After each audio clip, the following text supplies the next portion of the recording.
Radio Tehran, শুরু হচ্ছে বিশ্ব সংবাদ।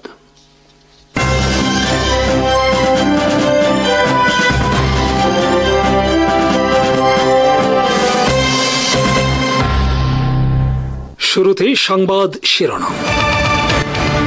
আসসালামু আলাইকুম। রাশিয়া বেলারুশ সামরিক মহড়ায় যোগদান ভারত ও বাংলাদেশের। ব্রিটেনের পত্রিকায় বলা হয়েছে, রেড লাইন অতিক্রম নয়াদিল্লির। গাজায় প্রবেশ ইসরায়েলের স্থলবাহিনীর, নিহত শতাধিক, পালাচ্ছে ফিলিস্তিনিরা। ইয়েমেনেও তীব্র হামলা ইসরায়েলের। ভারত যুক্তরাষ্ট্র বাণিজ্য আলোচনা আবার শুরু, মোদিকে ফোন ট্রাম্পের। রাশিয়া বেলারুশ যৌথ সামরিক মহড়ায় অংশ নিয়েছে ভারত, বাংলাদেশ সহ আরো কয়েকটি দেশ। মহড়ায় ভারতের অংশগ্রহণ নিয়ে নতুন করে আলোচনা চলছে পশ্চিমা বিশ্বে। এই মহড়ায় ভারতের অংশগ্রহণ বিষয়ে ব্রিটেনের টাইমস পত্রিকায় বলা হয়েছে, এর মাধ্যমে রেড লাইন অতিক্রম করেছে নয়াদিল্লি। ভারতের এই আচরণ যুক্তরাষ্ট্রের সাথে তার সম্পর্ক আরো অবনতি ঘটাবে। গত শুক্রবার থেকে শুরু হয়েছে রাশিয়া বেলারুশ জাপার 2025 নামক সামরিক মহড়া। বাল্টিক সাগর, ব্যারেন্টস সাগর সহ স্থল ও আকাশ সব শাখায় দুই দেশের মধ্যে বৃহত্তর পরিসরে চলে এই মহড়া। মহড়ায় অংশ নেয় 1 লাখ সেনা, পারমাণবিক বোমা বহনে সক্ষম দূর পাল্লার বোমারু বিমান ও রণতরী। এই মহড়ায় রাশিয়া নতুন করে পরীক্ষা চালিয়েছে জারকোন হাইপারসনিক মিসাইল। মঙ্গলবার মহড়ার শেষ দিনে উপস্থিত ছিলেন রাশিয়ার প্রেসিডেন্ট ভ্লাদিমির পুতিন। পোল্যান্ডে রাশিয়ার ড্রোন প্রবেশ নিয়ে ন্যাটো যখন রাশিয়ার বিরুদ্ধে তোড়জোড় শুরু করেছে, তখন মূলত ন্যাটোর প্রতি তার শক্তি প্রদর্শনের অংশ হিসেবে মস্কো আয়োজন করেছে এই মহড়া। মহড়ায় ভারতের যোগদান নিয়ে নতুন করে আলোচনা চলছে যুক্তরাষ্ট্র ভারত সম্পর্কের টানাপোড়েন নিয়ে। শুল্ক যুদ্ধের কারণে নয়াদিল্লি ওয়াশিংটনকে চাপে ফেলার কৌশল হিসেবে সম্পূর্ণরূপে ঝুঁকে পড়েছে চীন ও রাশিয়ার দিকে, কিন্তু তাতে উল্টো ওয়াশিংটন আরো ক্ষিপ্ত হয়ে উঠেছে নয়াদিল্লির প্রতি। কিন্তু তারপরও নয়াদিল্লি ওয়াশিংটনে ক্ষোভ উপেক্ষা করে ভূ রাজনীতিকে কৌশল হিসেবে গ্রহণ করে অগ্রসর হচ্ছে এবং শেষ পর্যন্ত অংশ নিল রাশিয়ার সাথে সামরিক মহড়ায়। রাশিয়ার সরকারি বার্তা সংস্থা তাসের খবরে বলা হয়েছে, বিশাল এই মহড়ায় ভারতের পাশাপাশি Bangladesh, Iran, Burkina Faso, Democratic Republic of Congo এবং মালিও অংশ নিয়েছে। এদিকে সোমবার ব্রিটেনের প্রধানমন্ত্রী কিয়ার স্টারমার ঘোষণা দেন, তার দেশ পোল্যান্ডে ইউরো ফাইটার টাইফুন নামক যুদ্ধ বিমান মোতায়েন করবে। বর্তমানে পোল্যান্ডে ফ্রান্সের রেফালে, জার্মানির পক্ষ থেকে ইউরো ফাইটার টাইফুন এবং ন্যাটোর অন্যান্য দেশের পক্ষ থেকে যুক্তরাষ্ট্রের তৈরি F-16 ফাইটার জেট সহ আরো বিভিন্ন ধরনের যুদ্ধ বিমান মোতায়েন রয়েছে। শিগগির ন্যাটো পোল্যান্ডে সামরিক মহড়ার আয়োজন করবে বলে জানানো হয়েছে সংস্থাটির পক্ষ থেকে। 1 মাস আগে পোল্যান্ড 30,000 সেনা নিয়ে মহড়ার আয়োজন করে এবং তাতেও অংশ নেয় ন্যাটোর বিভিন্ন দেশ। পোল্যান্ড রাশিয়াকে প্রকাশ্যে তার শত্রু রাষ্ট্র হিসেবে আখ্যায়িত করে ইউক্রেনকে যাবতীয় সহায়তা দিয়ে চলছে রাশিয়ার বিরুদ্ধে যুদ্ধে। হাজার হাজার সেনা আর সারি সারি ট্যাঙ্ক সহ ভারী সব আর্টিলারি সিস্টেম নিয়ে মঙ্গলবার গাজার অভ্যন্তরে প্রবেশ করেছে ইসরায়েল আর্মি। আর এর মাধ্যমে শুরু হলো গাজা ইসরায়েল আর্মির আলোচিত স্থল অভিযান। প্রথম দিনের স্থল অভিযানে ইসরায়েলের হামলায় নিহত হয়েছে শতাধিক ফিলিস্তিনি। প্রায় 1 মাস ধরে গাজায় স্থল অভিযানের লক্ষ্যে গাজার কয়েকটি উপকণ্ঠে অবস্থান নেয় ইসরায়েল আর্মি। স্থল অভিযান শুরুর 1 সপ্তাহ আগে গাজা ছেড়ে দক্ষিণে চলে গেছে 1 লাখের বেশি ফিলিস্তিনি।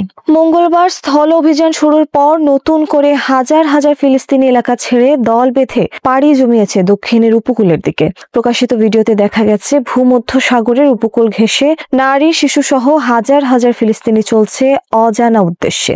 গোটা গাজা দখলে নেয়া এবং হামাসকে নির্মূল করা ইসরায়েলের এই স্থল অভিযানের লক্ষ্য। হামাসকে চিরতরে নির্মূলের জন্য ইসরায়েল গোটা গাজা থেকে বের করে দেবে সমস্ত ফিলিস্তিনিদেরকে। সেখানে কোনো ভবন, বাড়ি ঘর রাখবে না তারা। সমস্ত গাজা হবে একটি বিরান মরুভূমির মতো, থাকবে শুধু ইসরায়েল আর্মির ঘাঁটি ও ক্যাম্প। এভাবে তারা সেখান থেকে উচ্ছেদ করতে চায় হামাসকে। হামাস যাতে কোনো অবস্থাতেই গাজার কোথাও আর আশ্রয় নিতে না পারে, সেজন্য ইসরায়েল অনেক দিন ধরে গাজার অবশিষ্ট সব ভবন বোমা মেরে মাটির সাথে মিশিয়ে দিচ্ছে এবং বিধ্বস্ত সব ভবন অপসারণের কাজ করছে। একই সাথে ইসরায়েল ধ্বংস করে চলছে গাজায় শত শত বছরের প্রাচীন সব স্থাপনা। চুরি করে নিয়ে যাচ্ছে সমস্ত প্রত্নতাত্ত্বিক সম্পদ ও মূল্যবান জিনিসপত্র। সম্প্রতি ইসরায়েল বোমা মেরে এবং বুলডোজার দিয়ে গড়িয়ে দিয়েছে গাজার 700 বছরের পুরনো কাসার আল বাসা নামক একটি স্থাপনা। গাজার রত্ন নামে পরিচিত এই স্থাপনায় সংরক্ষিত ছিল মূল্যবান অনেক প্রত্ন সম্পদ। এসবই নিয়ে গেছে ইসরায়েল। মঙ্গলবার গাজায় স্থল অভিযান শুরুর পাশাপাশি ইয়েমেনে তীব্র বিমান হামলা চালিয়েছে ইসরায়েল। বিমান হামলার আগে ইয়েমেনিদের প্রতি নোটিশ জারি করা হয় ইয়েমেনের ছাড়ার জন্য। ইয়েমেনের রাজধানী সানা, হুদাইদা বন্দর সহ বিভিন্ন এলাকা কেঁপে ওঠে দফায় দফায় ইসরায়েলের বোমা হামলায় নিহত হয়েছে অর্ধ শতাধিক ইয়েমেনি। মঙ্গলবার গাজা ইসরায়েলের ভয়ঙ্কর স্থল অভিযান শুরুর আগের দিন সোমবার কাতারের রাজধানী দোহায় মিলিত হয়েছিলেন আরব ও মুসলিম বিশ্বের 60টি দেশের প্রতিনিধিরা, কিন্তু তারা ইসরায়েলের আগ্রাসন থেকে গাজা এবং অন্যান্য আরব দেশকে রক্ষায় কোনো পদক্ষেপ নিতে পারেনি, বরং কাতার সহ আরবদের নীরব রাখার জন্য মঙ্গলবার কাতার সফর করেন যুক্তরাষ্ট্রের পররাষ্ট্রমন্ত্রী মার্কো রুবিও। এ সময় তিনি বৈঠক করেন কাতারের আমিরের সাথে। সারা বিশ্বে তীব্র সমালোচনা চলছে কাতারের সোমবার মুসলিম নেতৃবৃন্দের হাস্যকর সম্মেলন নিয়ে। এমনকি ইসরায়েলের গণমাধ্যমের খবরে বলা হয়েছে কাতার সম্মেলনে কেবল নিন্দা ছাড়া কোনো পদক্ষেপ নেই ইসরায়েলের বিরুদ্ধে। জাতিসংঘের ঘোষণা অনুযায়ী গাজায় যখন দুর্ভিক্ষ চলছে তখন সেখানে ইসরায়েলের এ ধরনের স্থল অভিযান নিয়ে ইসরায়েলের বিরুদ্ধে সমালোচনা চলছে পশ্চিমা বিশ্বের বিভিন্ন দেশে। তবে ইসরায়েল তার কোনো পরোয়া করছে না, কারণ তাদের সাথে আছে যুক্তরাষ্ট্র। বিশ্লেষকদের মতে মুসলিম বিশ্ব নয়, কেবল আরবরা চাইলে গাজায় ইসরায়েলের এই বর্বরতা প্রতিরোধ করা সম্ভব ছিল। তারা যদি এক হয়ে এ বিষয়ে ইসরায়েল ও যুক্তরাষ্ট্রের বিরুদ্ধে কোনো পদক্ষেপ নিত, তাহলে ইসরায়েল গাজাকে এভাবে ধ্বংস করতে পারত না এবং কাতার সহ অন্য কোনো দেশও আগ্রাসন চালানোর সাহস করত না। কিন্তু গদি রক্ষায় আরব রাজারা মূলত পদলেহন করছে যুক্তরাষ্ট্রের। দক্ষিণ চীন সাগরে মঙ্গলবার আবারও মুখোমুখি সংঘর্ষের ঘটনা ঘটেছে চীন ও ফিলিপাইনের রণতরীর মধ্যে। এতে ভেঙে গেছে ফিলিপাইন কোস্ট গার্ডের একটি জাহাজ। আহত হয়েছেন ফিলিপাইনের কয়েকজন সেনা। এই ঘটনায় ফিলিপাইন চীন উভয় দেশ একে অপরকে দোষারোপ করছে। ফিলিপাইনের বিবৃতিতে বলা হয়েছে স্কারবোরো শেলের নিকট 35টি মাছ ধরার জাহাজের নিরাপত্তা এবং রসদ সরবরাহের জন্য সেখানে যাচ্ছিল তাদের কোস্ট গার্ডের 10টি জাহাজ। এই সময় চীন 9টি রণতরী নিয়ে তাড়া করে তাদের কোস্ট গার্ডকে। চীনের একটি রণতরী সরাসরি আঘাত করে ফিলিপাইনের একটি জাহাজে। ফিলিপাইন বলেছে তাদের সমুদ্র সীমায় চীন অবৈধভাবে প্রবেশ করে এই ঘটনা ঘটিয়েছে। চীনা আর্মির বিবৃতিতে বলা হয়েছে তাদের সমুদ্র সীমায় ফিলিপাইন কোস্ট গার্ড অবৈধভাবে প্রবেশ করায় তারা তাদেরকে সরে যেতে বলে, কিন্তু ফিলিপাইন এলাকা ত্যাগ না করায় তাদের উদ্দেশ্যে পানি কামান ব্যবহার করা হয়। জাতিসংঘের রায় অনুসারে দক্ষিণ চীন সাগরের স্কারবোরো শোল ও স্পার্টলি আইল্যান্ড ফিলিপাইনের ভূখণ্ড, কিন্তু এসব দ্বীপ বর্তমানে চীনের দখলে এবং সেখানে তারা কৃত্রিমভাবে এসব দ্বীপ আরো বড় করে সামরিক স্থাপনা নির্মাণ করছে। চীনের দাবি গোটা দক্ষিণ চীন সাগর সহ এসব দ্বীপ তাদের। এ নিয়ে দীর্ঘদিন ধরে তীব্র বিরোধী চলছে চীন ও ফিলিপাইনের মধ্যে। এই ইস্যুতে যুক্তরাষ্ট্র ফিলিপাইনের পক্ষ নেয়। সম্প্রতি ফিলিপাইন কোস্টগার্ড সেখানে নিয়মিত টহল সহ বিভিন্ন ধরনের অভিযান পরিচালনা করছে। এ নিয়ে প্রায় দুই দেশের মধ্যে রণতরীর সংঘর্ষের ঘটনা ঘটছে। যুক্তরাষ্ট্রের প্রেসিডেন্ট ডোনাল্ড ট্রাম্প মঙ্গলবার ব্রিটেন পৌঁছেছেন রাষ্ট্রীয় সফরের অংশ হিসেবে। চলতি মেয়াদে এটি তার দ্বিতীয়বার রাষ্ট্রীয়ভাবে ব্রিটেনের সফর। বিবিসি এ সফরকে ঐতিহাসিকভাবে হিসেবে আখ্যায়িত করেছে। সফরে ব্রিটেনের সাথে বাণিজ্য ও আন্তর্জাতিক বিভিন্ন ইস্যুতে আলোচনা করবেন ট্রাম্প। ব্রিটেন যাত্রার আগে ডোনাল্ড ট্রাম্প সাংবাদিকদের বলেছেন জেলেনস্কিকে রাশিয়ার সাথে অবশ্যই একটি চুক্তি করতে হবে। বিবিসি রিপোর্টে উল্লেখ করা হয়েছে ব্রিটেনের ওপর থেকে শুল্ক হার কিছুটা কমতে পারে ট্রাম্পের এ সফরের মাধ্যমে। তবে ট্রাম্পকে বিমানবন্দরে স্বাগত জানাতে উপস্থিত হননি দেশটির প্রধানমন্ত্রী, বরং পররাষ্ট্রমন্ত্রীর মাধ্যমে তাকে স্বাগত জানানো হয়েছে। উইন্ডসর ক্যাসেল সহ বিভিন্ন এলাকায় ট্রাম্পের বিরুদ্ধে বিক্ষোভে যোগ দিয়েছেন ব্রিটেনের অনেক মানুষ। ট্রাম্প এপিস্টন যৌন কেলেঙ্কারির সাথে জড়িত ব্রিটেনের রাজা চার্লসের ভাই প্রিন্স অ্যান্ড্রু এসব বিষয় নিয়ে স্লোগান দিয়েছে বিক্ষোভে অংশ নেওয়া লোকজন। বাংলাদেশ সহ 5 প্রতিবেশী দেশ থেকে নিরাপত্তা হুমকির আশঙ্কা করছে ভারত। কলকাতায় অনুষ্ঠিত 3 দিন ব্যাপী দেশটির নিরাপত্তা মহল জানিয়েছে পাকিস্তান, নেপাল, বাংলাদেশ ও চীনকে বড় সংকট হিসেবে চিহ্নিত করা হয়েছে। সীমান্ত অচলাবস্থা, উগ্রপন্থী তৎপরতা ও রাজনৈতিক অস্থিরতাকে ভারতের নিরাপত্তা চ্যালেঞ্জ হিসেবে উল্লেখ করেছে শীর্ষ সামরিক নেতৃত্ব। ভারত তাদের 5 প্রতিবেশী দেশকে নিরাপত্তার জন্য হুমকি হিসেবে চিহ্নিত করেছে। পশ্চিমবঙ্গের কলকাতায় অনুষ্ঠিত কম্বাইন্ড কমান্ডার্স কনফারেন্সে ভারতীয় নিরাপত্তা মহল জানিয়েছে বাংলাদেশে উগ্রপন্থী তৎপরতা উত্থান, পাকিস্তানের জঙ্গি অর্থায়ন, নেপালের রাজনৈতিক অস্থিরতা আর চীনের সঙ্গে সীমান্ত অচলা অবস্থা এসবই ভারতের জন্য বড় চ্যালেঞ্জ। 3 দিনব্যাপী সম্মেলনে উদ্বোধন করেন প্রধানমন্ত্রী নরেন্দ্র মোদী।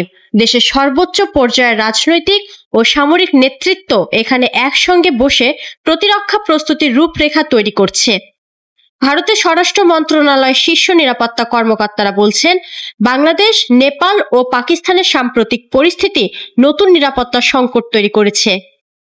বিশেষ করে বাংলাদেশের সরকার পরিবর্তনের পর উগ্রপন্থী তৎপরতার উত্থান এবং দেশটিতে ভারত বিরোধী বক্তব্যকে উদ্বেগজনক বলে মনে করছে দিল্লি। একই সঙ্গে অবৈধ অনুপ্রবেশের কারণে সীমান্তবর্তী রাজ্যগুলোতে জনসংখ্যার বিন্যাস বদলেছে বলেও উল্লেখ করা হচ্ছে। এছাড়া লাদাখ, অরুণাচল ও সিকিম সীমান্তে চীনা সেনাদের সঙ্গে চলমান অচল অবস্থায় ভারতের জন্য সরাসরি হুমকি হয়ে উঠেছে। সম্মেলনের দুই দিক থেকে পাকিস্তান ও চীন সম্ভাব্য হুমকি মোকাবিলায় সক্ষমতা বাড়ানো এবং ভবিষ্যৎ প্রতিরক্ষা কৌশল নির্ধারণে গুরুত্ব দেওয়া হচ্ছে। প্রথম মার্কিন প্রেসিডেন্ট হিসেবে দ্বিতীয়বার যুক্তরাজ্যে সফর করছেন ডোনাল্ড ট্রাম্প। রাজা তৃতীয় চার্লসের আতিথেয়তাকে বড় সম্মান হিসেবে দেখছেন তিনি। দুই দেশের প্রযুক্তি বাণিজ্য চুক্তি নিয়ে এমন সফর। তবে বলাই বাহুল্য আলোচনায় থাকবে ইউক্রেন সহ অন্যান্য রাজনৈতিক প্রসঙ্গ। ট্রাম্প এর আগে 2019 সালে প্রথম যুক্তরাজ্য সফর করেছিলেন। সাধারণত মার্কিন প্রেসিডেন্টদের একবারই আতিথেয়তা দেয় যুক্তরাজ্য। ট্রাম্পের বেলায় প্রথম ব্যতিক্রম ঘটল। মঙ্গলবার এয়ারফোর্স ওয়ান নিয়ে লন্ডনের স্ট্যানস্টেড বিমানবন্দরে নামেন ট্রাম্প ও মেলানিয়া। তাদের স্বাগত জানান নতুন ব্রিটিশ পররাষ্ট্রমন্ত্রী ইভেট কুপার। সফরকালে রাজা তৃতীয় চার্লস, প্রধানমন্ত্রী কিয়ার স্টারমার সহ অন্যান্য নেতাদের সঙ্গে দেখা করার কথা রয়েছে ট্রাম্পের। ট্রাম্প লন্ডনে পৌঁছানোর আগেই যুক্তরাষ্ট্রের অর্থমন্ত্রী স্কট বেসেন্ট এবং যুক্তরাজ্যের অর্থমন্ত্রী র্যাচেল রিভস দুদেশের মধ্যে সম্ভাব্য অর্থনৈতিক চুক্তির কাজ এগিয়ে রাখেন। পারস্পরিক সহযোগিতা জোরদার করতে একটি ট্রান্স আটলান্টিক টাস্ক ফোর্স গঠনের ঘোষণাও এসেছে। তবে ট্রাম্পের মতে সফরের আসল উদ্দেশ্য তার বন্ধু রাজা চার্লসের সঙ্গে দেখা করা। তিনি বলেন, রাজা তার দেশকে দারুণভাবে উপস্থাপন করেন আর যুক্তরাজ্যের সঙ্গে আমার সম্পর্ক খুবই ভালো। বুধবার উইন্ডসর ক্যাসেলে রাজা তৃতীয় চার্লসের আতিথেয়তা গ্রহণ করবেন ট্রাম্প। সেখানে রাজকীয় নৈশভোজে অংশগ্রহণ করবেন ট্রাম্প ও মেলানিয়া। বৃহস্পতিবার চেকার্সের প্রধানমন্ত্রী কিয়ার স্টারমারের সঙ্গেও দেখা করার কথা রয়েছে ট্রাম্পের। ওয়াশিংটন ছাড়ার আগে ট্রাম্প ইউক্রেন নিয়ে কথা বলেছিলেন। পাশাপাশি রাশিয়ার কাছ থেকে জ্বালানি কেনার জন্য আবার ইউরোপীয় দেশগুলোর সমালোচনা করেছিলেন তিনি। সে কারণেই ট্রাম্পের যুক্তরাজ্য সফরে রাশিয়া ইউক্রেন প্রসঙ্গ আলোচনায় আসতে পারে বলে মনে করা হচ্ছে। মহাকাশ অভিযানের নতুন দিগন্ত উন্মোচন করলেন যুক্তরাষ্ট্রের ওহাইও স্টেট ইউনিভার্সিটির বিজ্ঞানীরা। তাদের উদ্ভাবিত পারমাণবিক শক্তিচালিত রকেট প্রযুক্তি মানুষকে 6 মাসে পৌঁছে দিতে পারবে মঙ্গলে। নাসা সহায়তায় হওয়া এই গবেষণা সফল হলে 3 বছরের মঙ্গল যাত্রা নেমে আসবে মাত্র 1 বছরে। 32 seconds into the flight. মঙ্গলে পৌঁছানো হবে আরও দ্রুত। এমন প্রযুক্তির খোঁজ পেয়েছেন মার্কিন বিজ্ঞানীরা। নতুন ধরনের পারমাণবিক শক্তিচালিত রকেট 6 মাসেই মানুষকে পৌঁছে দিতে পারবে লাল গ্রহে। ওহাইও স্টেট ইউনিভার্সিটির গবেষকদের উদ্ভাবিত এই সেন্ট্রিফুগাল নিউক্লিয়ার থার্মাল রকেট প্রযুক্তিতে তরল ইউরেনিয়াম ব্যবহার করে সরাসরি জ্বালানিকে উত্তপ্ত করা হয়। এতে জ্বালানি সাশ্রয় হয়, আবার বাড়ে গতি। গবেষকদের দাবি, প্রচলিত রাসায়নিক রকেট বা আগের প্রজন্মের পারমাণবিক ইঞ্জিনের চেয়ে এটি অনেক বেশি কার্যকর। নাসার আর্থিক সহায়তায় পরিচালিত এই গবেষণায় বলা হয়েছে, সফল হলে মঙ্গল অভিযানের সময় 3 বছর থেকে নেমে আসবে মাত্র 1 বছরে। একমুখী যাত্রা সম্ভব হবে 6 মাসে। ভবিষ্যতে শনির মতো বহু দূরের গ্রহেও রোবট পাঠানো যাবে এই প্রযুক্তির মাধ্যমে। তবে এর আগে কাটিয়ে উঠতে হবে বেশ কিছু প্রযুক্তিগত ও প্রকৌশলগত চ্যালেঞ্জ। গবেষকরা আশাবাদী, আগামী 5 বছরের মধ্যেই শুরু হবে পরীক্ষাগারে এই রকেট ইঞ্জিনের কার্যকারিতা যাচাই। সফল হলে মহাকাশ অভিযানে যুক্ত হবে এক যুগান্তকারী অধ্যায়। নতুন দিগন্ত উন্মোচন করছে যুক্তরাষ্ট্রের ওহাইও স্টেট ইউনিভার্সিটির বিজ্ঞানীরা। তারা উদ্ভাবন করেছেন পারমাণবিক শক্তি চালিত এই বিশেষ রকেট প্রযুক্তি, যা মঙ্গল অভিযানের সময়কে অর্ধেকেরও কমিয়ে আনতে পারে। বিজ্ঞানীদের দাবি, সেন্ট্রিফুগাল নিউক্লিয়ার থার্মাল রকেট বা সিএনটিআর প্রযুক্তিতে তরল ইউরেনিয়াম ব্যবহার করে সরাসরি রকেট জ্বালানিকে উত্তপ্ত করা হয়। এতে রকেট চলে উচ্চ গতিতে, কমে জ্বালানি খরচ। ফলে মঙ্গল ভ্রমণে যেখানে আগে 1 বছর লাগতো, সেখানে মাত্র 6 মাসে যাওয়া সম্ভব হবে। নাসার সহায়তায় হওয়া গবেষণায় দেখা গেছে, ভবিষ্যতে মিথেন জাতীয় যৌগ সহ বিভিন্ন বিকল্প জ্বালানি ব্যবহার সম্ভব হবে, যা গ্রহাণু থেকেও সংগ্রহ করা যাবে। গবেষকদের মতে আগামী 5 বছরে এসব বাধা কাটিয়ে পরীক্ষাগারে সফল প্রদর্শন করা গেলে মহাকাশ অভিযানের এক নতুন যুগ শুরু হবে। বিজ্ঞানীদের আশা, শীঘ্রই এই প্রযুক্তি পরীক্ষাগারে বাস্তব রূপ নেবে এবং মহাকাশ গবেষণায় পারমাণবিক প্রপালশন হবে নিয়মিত অগ্রাধিকার। ইসরায়েলের স্থল অভিযানে বিস্তারের ঘোষণা দেওয়ার পর গাজায় শুরু হয়েছে তীব্র বোমাবর্ষণ। এতে একদিনে প্রাণ হারিয়েছেন 106 জন। যাচাইকৃত একটি ফুটেজে দেখা গেছে পশ্চিম গাজার আল তৌফিক ভবন লক্ষ্য করে অসংখ্য বোমা হামলা চালিয়েছে ইসরায়েলি যুদ্ধবিমান। শহর ছেড়ে পালাচ্ছেন হাজারো ফিলিস্তিনি। এদিকে গাজায় উদ্বুদ্ধ এই পরিস্থিতিকে গণহত্যা হিসেবে আখ্যা দিয়েছে জাতিসংঘ তদন্ত কমিশন। আন্তর্জাতিক সমালোচনার মাঝেও থামছে না এই গণহত্যা। আনুষ্ঠানিকভাবে পর্দা উঠল বিশ্বের অন্যতম বৃহৎ ফ্যাশন ও বস্ত্র সংশ্লিষ্ট প্রদর্শনী text world apparel sourcing Paris 2025-এর। প্যারিসের উপকণ্ঠে অবস্থিত প্যারিস লে বোরগেট এক্সিবিশন সেন্টারে 3 দিন ব্যাপী এই আন্তর্জাতিক মেলা চলছে। মুসাদ্দেক হোসেন সাইফুলের রিপোর্ট, জানাচ্ছেন সিরাজুমনি শুভ। প্যারিসে শুরু হয়েছে বিশ্বের অন্যতম বৃহৎ ফ্যাশন ও বস্ত্র সংশ্লিষ্ট প্রদর্শনী text world apparel sourcing Paris নামের এই মেলা বসেছে প্যারিস লে বোরগেট এক্সিবিশন সেন্টারে। 3 দিনব্যাপী মেলায় বিশ্বের 35 দেশের 1347টি কোম্পানি অংশ নিয়েছে। বাংলাদেশ থেকেও সরকারি ও বেসরকারি মিলিয়ে মোট 19টি প্রতিষ্ঠান স্টল দিয়েছে। অংশগ্রহণকারী প্রতিষ্ঠানগুলো আধুনিক পোশাক শিল্প, মানসম্মত উৎপাদন ও টেকসই ফ্যাশনের অগ্রগতি তুলে ধরে। বাংলাদেশ এক্সপোর্টের ক্ষেত্রে একটি আগে যেভাবে ভূমিকা রেখেছে এবং একটি বড় ভূমিকা রাখবে বলে আমরা দৃঢ়ভাবে বিশ্বাস করি, এবং বাংলাদেশ সরকার তথা ইবিবি সর্বতভাবে চেষ্টা করছে যাতে এই মেলাতে অংশগ্রহণ করে আমাদের যে মেইন টার্গেট যেটি এক্সপোর্ট আরো উন্নত করা সেটি সম্ভব হবে বলে আমি দৃঢ়ভাবে বিশ্বাস করি। ইউরোপ হচ্ছে আমাদের বৃহত্তম বাজার, বিশেষ করে আমাদের আরএমজি এবং টেক্সটাইল সেক্টরের জন্য ইউরোপ হচ্ছে আমাদের বৃহত্তম এক্সপোর্ট মার্কেট। আমাদের টোটাল যে এক্সপোর্ট হয় এটার প্রায় 50% মানে ইউরোপিয়ান মার্কেটে হয়।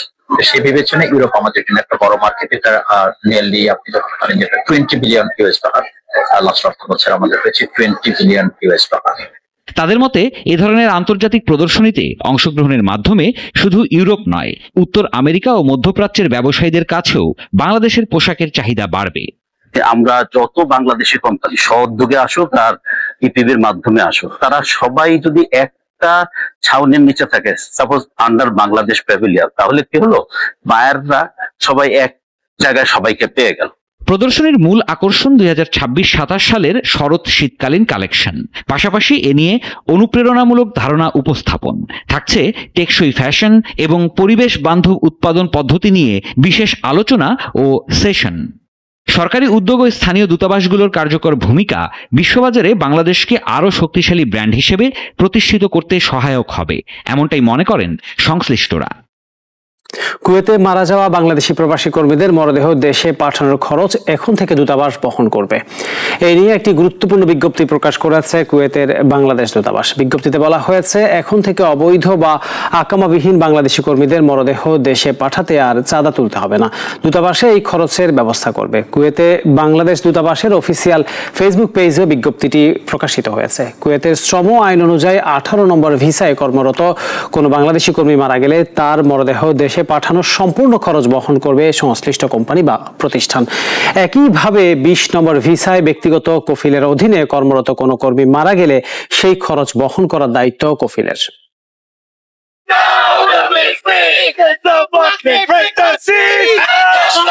ইসরায়েলের দখলদারিত্ব ও নিপীড়নের বিরুদ্ধে ফিলিস্তিনের পক্ষে দাঁড়িয়ে টানা 2 সপ্তাহ ধরে জাতিসংঘ ভবনের সামনে জোরালো প্রতিবাদ জানাচ্ছেন ইহুদি বংশোদ্ভূত বহু মানুষ।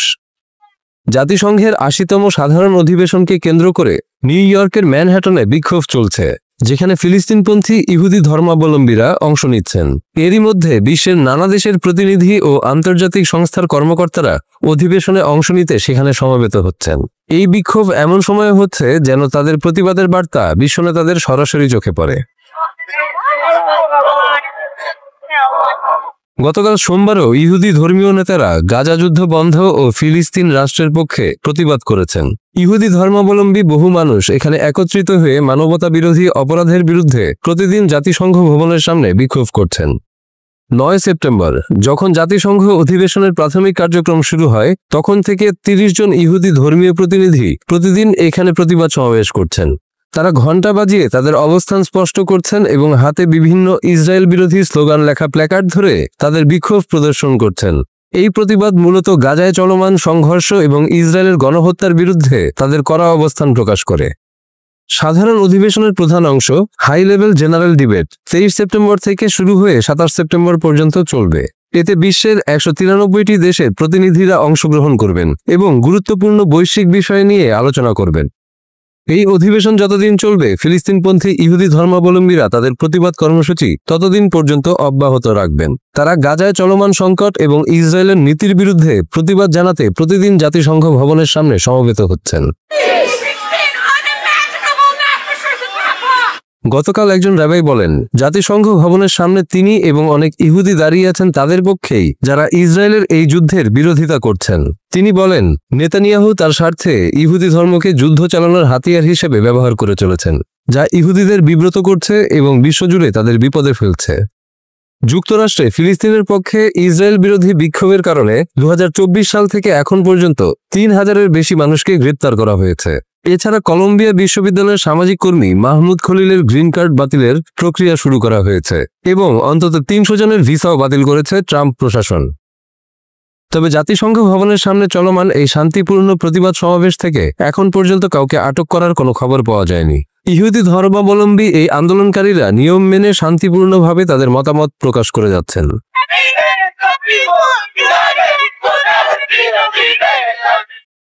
গাজা যুদ্ধের পরিপ্রেক্ষিতে ইসরায়েলের কাছ থেকে অস্ত্র কেনার বড় চুক্তি বাতিল করেছে স্পেন সরকার। ইসরায়েলের প্রভাবমুক্ত হতেই স্পেন এমন সিদ্ধান্ত নিয়েছে বলে জানা যায়। ইসরায়েলের কাছ থেকে প্রায় 700 মিলিয়ন ইউরো বা $825 মিলিয়ন মূল্যের রকেট লঞ্চার কেনার একটি চুক্তি বাতিল করেছে স্পেন। বিষয়টি নিশ্চিত করেছে বার্তা সংস্থা এএফপি। গত সপ্তাহে স্পেনের প্রধানমন্ত্রী পেদ্রো সানচেজ ঘোষণা দেন, তার সরকার ইসরায়েলের সঙ্গে অস্ত্র কেনাবেচা বন্ধে আইনি পদক্ষেপ নেবে। গাজায় মানবাধিকার লঙ্ঘনের অভিযোগ ও যুদ্ধবিরোধী চাপের কারণেই স্পেন এ সিদ্ধান্ত নিয়েছে বলে ধারণা করা হচ্ছে। 2023 সালের অক্টোবর মাসে ইসরায়েলি অস্ত্র নির্মাণ প্রতিষ্ঠান এলবিট সিস্টেমসের সঙ্গে একাধিক স্প্যানিশ প্রতিষ্ঠানের একটি চুক্তি হয়। ওই চুক্তির আওতায় এলবিটের পালস প্ল্যাটফর্মের ভিত্তিতে তৈরি 12টি সিলাম রকেট লঞ্চার কেনার কথা ছিল স্পেনের। আন্তর্জাতিক নিরাপত্তা ও প্রতিরক্ষা বিষয়ক গবেষণা সংস্থা international institute for strategic studies IISS এর সামরিক প্রতিবেদন মিলিটারি ব্যালেন্সে এসব তথ্য জানানো হয়েছে। সিলাম রকেট লঞ্চ সিস্টেম অত্যাধুনিক একটি অস্ত্র, যার মাধ্যমে বিভিন্ন ধরনের রকেট হামলা চালানো সম্ভব। এই সিস্টেম থেকে ছোড়া রকেটগুলো প্রায় 300 কিলোমিটার দূরত্ব পর্যন্ত লক্ষ্যবস্তুতে আঘাত হানতে সক্ষম। এর মাধ্যমে দীর্ঘ পাল্লার কার্যক্রম পরিচালনা করা যায়, যা যুদ্ধক্ষেত্রে গুরুত্বপূর্ণ কৌশলগত সুবিধা দিতে পারে। স্পেনের গ্লোবস আউটলেট জানিয়েছে, বাতিল হওয়া চুক্তির আওতায় এলবিট সিস্টেমসের $76.3 মিলিয়ন পাওয়ার কথা ছিল। রকেট লঞ্চার সরবরাহের বিনিময়ে এই অর্থ দেওয়ার কথা ছিল স্পেনের। গত 9 সেপ্টেম্বর স্পেনের সরকারি চুক্তিভিত্তিক অনলাইন প্ল্যাটফর্মে অস্ত্র চুক্তি বাতিলের তথ্য প্রকাশ করা হয়। এরপর ইসরায়েল ও স্পেনের গণমাধ্যমে প্রথমবারের মতো এই সংবাদ প্রচারিত হয়। গাজায় ইসরায়েলের আগ্রাসনের প্রতিবাদে সামরিক সম্পর্ক ছিন্নের পথে হাঁটছে স্পেন। 7 অক্টোবর 2023 থেকে চলমান এই গণহত্যায় এখন পর্যন্ত প্রায় 65,000 ফিলিস্তিনি নিহত হয়েছেন, যাদের বেশিরভাগই নারী ও শিশু। স্প্যানিশ প্রধানমন্ত্রী পেদ্রো সানচেজ এই অভিযানকে গণহত্যা বলে উল্লেখ করেছেন। এই প্রেক্ষাপটে ইসরায়েলের সঙ্গে একাধিক অস্ত্র চুক্তি বাতিল করেছে স্পেন। এর মধ্যে রয়েছে $337.5 মিলিয়ন ট্যাঙ্ক বিধ্বংসী ক্ষেপণাস্ত্র লঞ্চার এবং $325 মিলিয়ন আরেকটি চুক্তি, যা রাফায়েল নামক ইসরায়েলি প্রতিষ্ঠানের সঙ্গে হয়েছিল। স্পেনের সংবাদ মাধ্যম লা ভ্যানগার্ডিয়া জানিয়েছে, ইসরায়েলি অস্ত্র ও প্রযুক্তি থেকে সশস্ত্র বাহিনীকে সরিয়ে আনার দীর্ঘমেয়াদী পরিকল্পনা নিয়েছে দেশটির সরকার। গবেষণা সংস্থা দেলাস সেন্টারের তথ্য অনুযায়ী গাজায় আগ্রাসন শুরুর পর স্পেন ইসরায়েলের সঙ্গে 46টি সামরিক চুক্তি করেছে, যার মোট মূল্য $1 বিলিয়ন বেশি।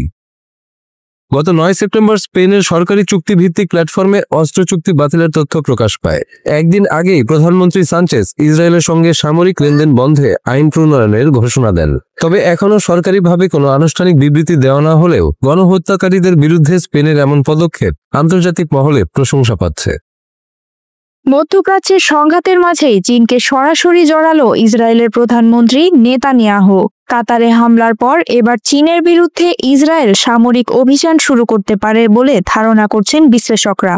যুক্তরাষ্ট্রের কংগ্রেসের নেতাদের কাছে নেতানিয়াহু চীনের ওপর তীব্র অভিযোগ তুলে সতর্কবার্তা দেন। চীনের সামরিক ও কূটনৈতিক কর্মকাণ্ড ইসরায়েলের নিরাপত্তাকে হুমকির মুখে ফেলছে এবং তার বিরুদ্ধে কঠোর পদক্ষেপ নেওয়া অবিলম্বে প্রয়োজন মন্তব্য করেছেন নেতানিয়াহু। চীন ইসরায়েলের বিরুদ্ধে সুসংগঠিত কূটনৈতিক ও রাজনৈতিক আক্রমণ চালাচ্ছে এবং সামাজিক যোগাযোগ মাধ্যম, আন্তর্জাতিক সংস্থা এবং অর্থনৈতিক মঞ্চে ইসরায়েলের সমর্থন হ্রাসের চেষ্টা করছে। অভিযোগের সময় নেতানিয়াহু বলেন, ইরান যেমন আঞ্চলিক মিত্রদের ব্যবহার করে ইসরায়েলকে ঘিরে ফেলতে চেয়েছিল, ঠিক তেমনি চীন তথ্য ও রাজনৈতিক যুদ্ধে ইসরায়েলকে ঘিরে ফেলছে। নেতানিয়াহু সতর্ক করেন, এটি শুধু তথ্যযুদ্ধ নয়, এটি একটি সুসংগঠিত পরিকল্পনা যা ইসরায়েলের মিত্রদের দূরে সরিয়ে দিয়ে আন্তর্জাতিক চাপ বৃদ্ধি করতে চায়। বিশ্লেষকরা বলছেন, নেতানিয়াহুর এই হুঁশিয়ারি শুধু কূটনীতি বা বাণিজ্যের সীমাবদ্ধ থাকবে না। চীনের সঙ্গে সামরিক সংঘাতও ইসরায়েলের সম্ভাব্য পরিকল্পনার মধ্যে রয়েছে। মধ্যপ্রাচ্যের জটিল পরিস্থিতিতে ইসরায়েল আগেও হামলা চালিয়েছে। কাতারের হামলার পর চীনের বিরুদ্ধে সম্ভাব্য সামরিক পদক্ষেপের পরিকল্পনা এখন ইসরায়েলের নিরাপত্তা কৌশলের গুরুত্বপূর্ণ অংশ। নেতানিয়াহু এর আগে চীনের কৌশলকে ইরানের আঞ্চলিক অবরুদ্ধ কৌশলের মতো উল্লেখ করেছেন। তিনি বলেছেন, চীন তার সামরিক শক্তি, অর্থনৈতিক প্রভাব ও আন্তর্জাতিক নেটওয়ার্ক ব্যবহার করে ইসরায়েলের বিরুদ্ধে ত্রাণ ও সমর্থন হ্রাস করতে চাইছে। যুক্তরাষ্ট্রে ইসরায়েলের সমর্থন থাকলেও ইউরোপ এবং পশ্চিমা দেশগুলোর তরুণ প্রজন্মের মধ্যে ফিলিস্তিনিদের জন্য সহানুভূতি বৃদ্ধি পেয়েছে। চীন যদি রাজনৈতিক ও কূটনৈতিকভাবে প্রভাব বিস্তার করতে সক্ষম হয়, তাহলে ইসরায়েলের মিত্রদের সমর্থন ধরে রাখা কঠিন হবে। বিশ্লেষকরা বলছেন, নেতানিয়াহু চীনের সম্ভাব্য প্রভাবকে আগে থেকে অবমূল্যায়ন করতে চাচ্ছেন না, বরং তাৎক্ষণিক এবং শক্তিশালী প্রতিরোধ তৈরি করতে চাইছেন। নেতানিয়াহুর নতুন হুমকি মধ্যপ্রাচ্যের কূটনীতি এবং নিরাপত্তা পরিস্থিতিতে নতুন মাত্রা যোগ করেছে। বিশ্লেষকরা বলছেন, ইসরায়েল চীনের দ্রুত বর্ধমান সামরিক ও অর্থনৈতিক ক্ষমতার মোকাবেলায় কৌশলগত হুমকি হিসেবে সামরিক পদক্ষেপের পরিকল্পনা করছে। সাম্প্রতিককালে গাজার ধ্বংসযজ্ঞ ও মধ্যপ্রাচ্যের সংঘর্ষের মধ্যেই এই নতুন দিক নির্দেশনা আন্তর্জাতিক মিডিয়া ও কূটনৈতিক মহলে আলোচনার কেন্দ্রবিন্দুতে পরিণত হয়েছে। চীনের বড় মুদ্রাস্ফীতি, প্রযুক্তিগত ক্ষমতা এবং সামরিক আধিপত্য ইসরায়েলের জন্য একটি বড় চ্যালেঞ্জ। তাই নেতানিয়াহু মনে করছেন, চীন আক্রমণ করতে ইসরায়েলকে আরও সামরিকভাবে ভাবতে হবে। বিশ্লেষকরা বলছেন, যদি ইসরায়েল চীনের সামরিক অভিযান চালায়, তবে এটি কেবল চীনের ওপর প্রভাব ফেলবে না, পুরো আন্তর্জাতিক নিরাপত্তা পরিস্থিতি অচল করে দিতে পারে। চীনের প্রতিক্রিয়া, মার্কিন ও রাশিয়ার সম্ভাব্য অবস্থান এবং আন্তর্জাতিক কূটনীতির প্রতিক্রিয়া ইসরায়েলের পরিকল্পনাকে আরও জটিল করে তুলবে। তবে চীন আক্রমণ করলে ইসরায়েলও ছাড় পাবে না বলে মনে করছেন বিশেষজ্ঞরা। চীনের সামরিক শক্তির কাছে ইসরায়েল কোনোভাবে অবস্থান করতে পারবে না, এমনটাই ধারণা যুদ্ধ বিশ্লেষকদের। ইসরায়েল চীন প্রারম্ভিক দ্বন্দ্ব বিশ্বের রাজনৈতিক প্রেক্ষাপটে বড় সংকটের সূচনা করতে পারে।